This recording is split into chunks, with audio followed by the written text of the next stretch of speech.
And now Syrian Foreign Minister Walid al-Muallem says the deadly terror attacks on Syrian civilians are supported by Turkey and its allies Saudi Arabia and Qatar. Muallem has sent 2 letters to the UN Secretary General and the Security Council to complain about the continued terror attacks on Syrian civilians. On Saturday, twin bomb blasts rocked the Syrian capital Damascus, claiming the lives of at least 20 people. Bombs went off at the entrance of the holy shrine of Sayyidah Zaynab. Daesh terrorist group has claimed responsibility for the attacks. Sayyidah Zaynab area has been targeted by Daesh several times this year. And now we're joined out of Madison by Mr. Kevin Barrett, author and a Middle East expert. Now, Mr. Barrett, this accusation that Turkey, Saudi Arabia, and Qatar support terrorists in Syria has been echoed time and again. Your thoughts?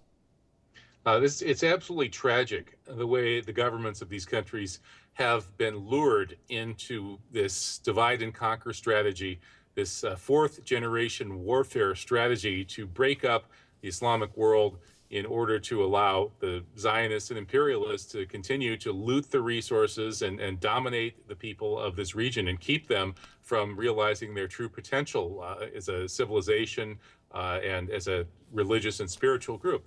This is clearly that Daesh is an instrument of the West and the Zionists, and its purpose is to create this kind of sectarian strife through these very kinds of bombings. You know, when the Americans invaded Iraq, the first thing they did was turn the Israelis loose to murder as many of the top Iraqi scientists as possible, and then they sent in special forces people to blow up mosques and blame the Sunnis for the Shia mosque bombings and vice versa.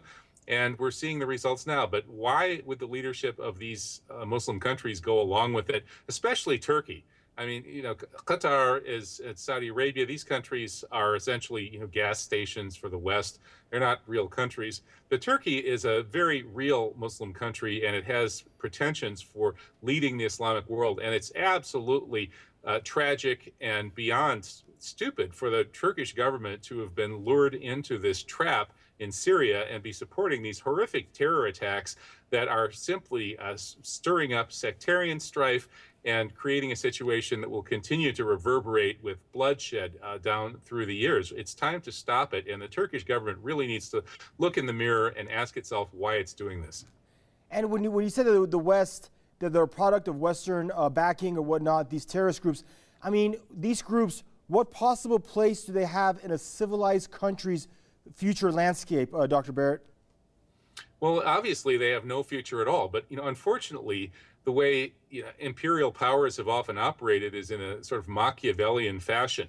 And they find whatever tendencies towards independence are stirring in the lands that they try to dominate.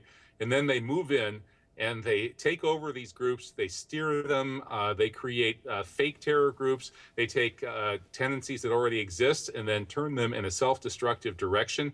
And that's what the West has done with the Islamic awakening. It has created these Tekfiri groups, which are utterly destructive, which are purely serving Western geostrategic interests, and it's using them in the same way it uses gangs of mercenaries and fascists in places like Ukraine.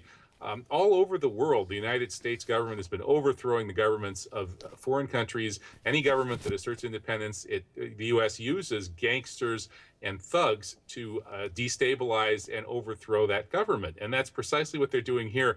But it's very sad that they've taken on this kind of Muslim coloration. That is, they're claiming that these Daesh-type groups are somehow radical Islamic groups, when they're not. They're actually groups of thugs and mercenaries who are being deployed to actually try to destroy Islam and to stop the Islamic awakening in its tracks.